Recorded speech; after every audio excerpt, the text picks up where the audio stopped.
हिमाचल प्रदेश में भूकंप के ये तेज झटके, धरती यहां पर हिली है। मंडी में ये तेज झटके महसूस किए गए, जिसका असर कई जगहों तक देखने को मिला है। तो ये बेहद तेज झटका हिमाचल प्रदेश में महसूस किया गया।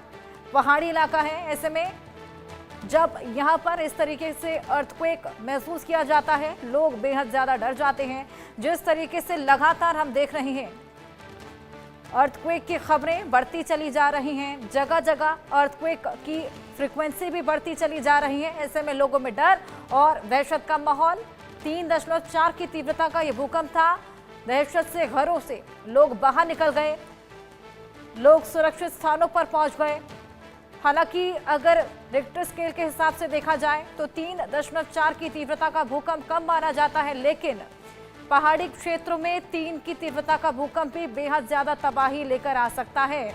हालांकि किसी भी तरीके की कोई जनहानि या नुकसान की खबर अभी तक नहीं आई है, लेकिन जिस तरीके से लगातार हम देख रहे हैं, म्यांमार में भूकंप के झटके लगातार देखे गए, थाईलैंड में भूकंप के झटके देखे गए, आए दिन नेपाल की धरती भी हिलती हुई नजर आती है। लद्दाख में भूकंप के झटके देखे गए थे, दिल्ली एनसीआर में कई भूकंप के झटके आए और अब हिमाचल प्रदेश की धरती कांपी है। तो यहाँ पर लोगों में डर का माहौल बन गया है। लोगों के लिए समझना मुश्किल हो गया कि आखिर इतने फ्रीक्वेंटली अर्थक्वेक क्यों महसूस किए जा रहे हैं।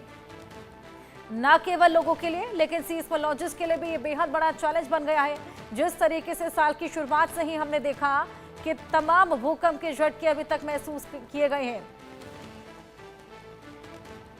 ये देखिए रिक्टर स्केल के हिसाब से कितना असर रहता है, तीव्रता के हिसाब से, ये भी हम आपको समझाने की ग्राफिक्स के जरिए कोशिश कर रहे हैं।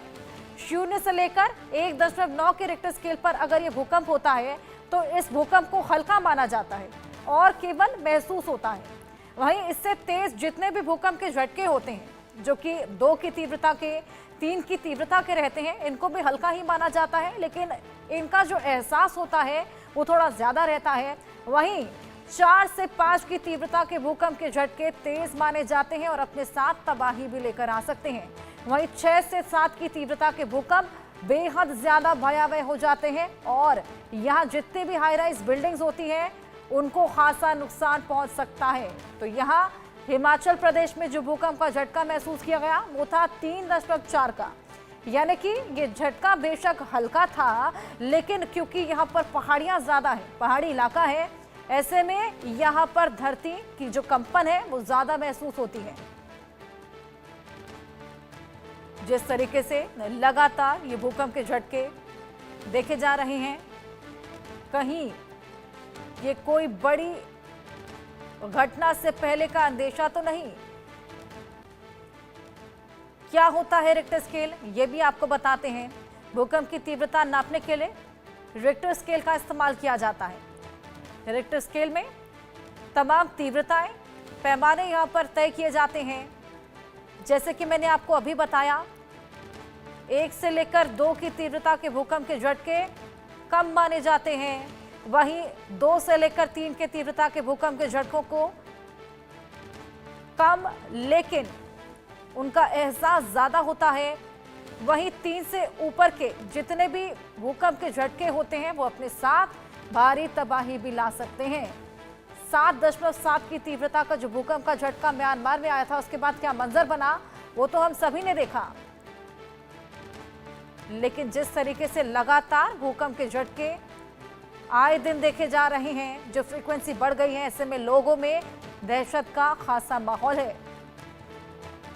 हिमाचल प्रदेश का मंडी, जहां पर भूकंप का ये तेज झटका 3.4 की तीव्रता का ये भूकंप के झटका रहा। हालांकि एपिसेंटर क्या रहा इसके बारे में अभी तक जानकारी नहीं मिल पाई है, लेकिन इसका असर काफी दूर तक देखा गया है। कितनी गहराई में ये भूकंप आया इसका अंदाजा अभी लगाया जा रहा है, लेकिन फिलहाल नुकसान की कोई भी खबर नहीं। भूकंप के 10 झटके बेहद तेज थे। पहाड़ी इलाका, एहसास और भी ज्यादा हो जाता है। लोग घबराकर अपने अपने घरों से बाहर निकल गए। लोगों ने सुरक्षित जगहों पर पनाह ले ली। घर का सारा सामान हिलने लगा, पंखे हिलने लगे, लाइटें हिलने लगी और उसके बाद लोग अपने अपने घरों से बाहर निकल गए। दहशत का माहौल इसलिए भी बेहद ज्यादा बन गया है क्योंकि पहले जो अर्थक्वेक एक आम बात रहा करते थे और कभी कभी महसूस किए जाते थे तो लोग इतना ज़्यादा नहीं डरते थे, लेकिन अब जिस तरीके से लगातार भूकंप के झटके बढ़ते जा रहे हैं, फ्रीक्वेंसी बढ़ती जा रही है, जो तबाही ये भूकंप के झटके मचा रहे हैं वो इतनी ज़्यादा बढ़ गई है कि लोग अब बेहद ज़्यादा डर रहे हैं। लोगों में दहशत का माहौल बन गया है। ऐसे में अगर हल्का भूकंप का झटका भी आता है तो लोग बेहद ज़्यादा खौफजदा हो जाते हैं, अपने अपने घरों से बाहर निकलने को मजबूर हो जाते हैं, सुरक्षित जगहों पर पनाह ले लेते हैं। ऐसे में भी प्रशासन लगातार तैयारियां कर रहा है कि जिस तरीके से लगातार भूकंप के झटके बढ़ते चले जा रहे हैं, ऐसे में किस तरीके से लोगों को यहाँ पर इंस्ट्रक्ट किया जाए कि लोग क्या कुछ फॉलो करें, क्या स्टेप्स फॉलो करें खुद को सुरक्षित रखने के लिए। अब ये बेहद ज़्यादा ज़रूरी हो भी जाता है क्योंकि जिस तरीके से लगातार फ्रीक्वेंटली भूकंप के झटके आ रहे हैं, ऐसे में डिजास्टर मैनेजमेंट को लेकर ट्रेनिंग देना बेहद ज़रूरत हो जाता है।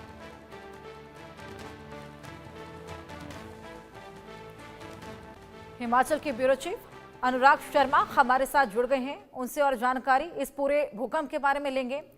अनुराग जी, एपिसेंटर क्या रहा, कहां तक ये भूकंप के झटके महसूस किए गए, और अगर तीव्रता की बात की जाए तो 3.4 तीव्रता रही, लेकिन कोई नुकसान तो नहीं देखा गया ना?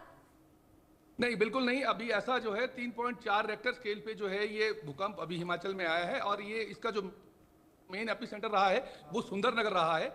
परंतु जिस तरह की जान माल की हानि की बात करें तो ऐसा कोई अभी वो नहीं है। परंतु सबसे बड़ी बात, जब भूकंप आता है तो उसके बाद अवेयरनेस ज्यादा बढ़ जाती है और उसके बाद ज्यादा ध्यान देने की जरूरत होती है, क्योंकि लगातार ऐसा कभी नहीं होता कि एक बार जाएगा, वो साइमल्टेनियसली 3-4 बार ऐसा होता है। इसलिए बहुत ज्यादा अवेयर रहने की जरूरत है, जिसकी वजह से आज हमने ये खबर जो है वो आम जनता को की है, क्योंकि अगर कहीं ऐसी स्थितियां होती हैं तो कम से कम लोगों को एक चेतावनी के तौर पर बताया, क्योंकि 4 है, हो सकता है इसकी आगे को बढ़े, इसलिए लोगों को अवेयर करना बहुत जरूरी है। जी बिल्कुल, अवेयरनेस बेहद ज़्यादा ज़रूरी है। जिस तरीके से हम देख रहे हैं अनुराग जी, आए दिन भूकंप के झटके महसूस किए जा रहे हैं। हालांकि जो मंजर म्यांमार में बना था वो किसी से छिपा नहीं है, अभी तक वहां पर लगातार डैमेज कंट्रोल की स्थिति बनी ही हुई है, और वही तस्वीरें जब लोग देखते हैं तो और भी ज़्यादा डर जाते हैं। ऐसे में लगातार जो भूकंप के झटके आ रहे हैं, लोग खौफजदा हैं, उसको लेकर लोगों को ट्रेन करना बेहद ज़्यादा ज़रूरी।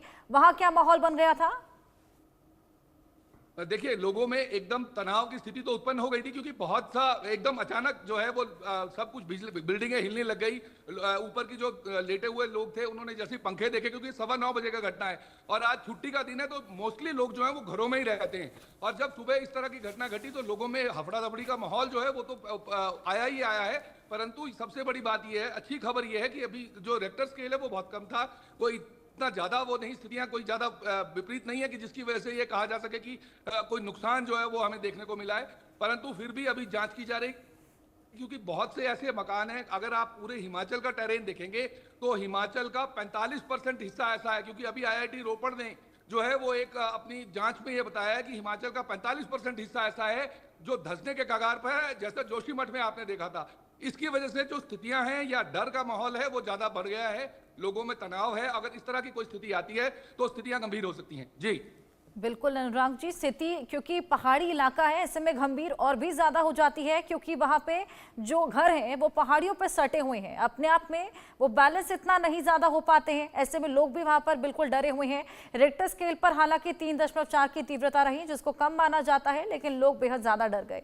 ऐसे में आपने बताया कि जो एपिसेंटर है वो सुंदरनगर बताया आपने, और इसका असर कहां कहां तक देखा गया? देखिए, अगर इसके आसपास के इलाकों की बात करें तो इसकी तीव्रता जो है 3.4 थी, परंतु इसका जो थोड़े छोटे झटके थे वो मंडी के अन्य इलाकों में भी देखा गया। उधर अगर दूसरी साइड बात करें कि कुल्लू का, जहां पर, क्योंकि मंडी जो है वो हिमाचल का सेंटर माना जाता है और उसके आसपास जितना भी है कुल्लू मनाली का क्षेत्र, इधर से भुंतर, इधर बिलासपुर, तो चारी तरफ से वो आता है, परंतु बड़ा माइनर था, इसलिए कुछ ज्यादा जो है अभी वो तीव्रता हमें देखने को नहीं मिली है। ना लोगों में अभी ऐसा कुछ भय का माहौल पैदा हुआ, परंतु जिस जगह में वो आया है वो जगह ऐसी है जहां पर बिल्कुल पहाड़ी इलाका, सुंदरनगर जो है वो पहाड़ी इलाका है, और वहां पर जिस तरह से अभी लोगों में कहीं ना कहीं डर और तनाव जो है वो देखने को मिला है। बिल्कुल अनुराग जी, गनीमत की बात ये रही कि कोई नुकसान यहाँ पर देखने को नहीं मिला। बहुत शुक्रिया आपका तमाम जानकारियां हमारे साथ साझा करने के लिए।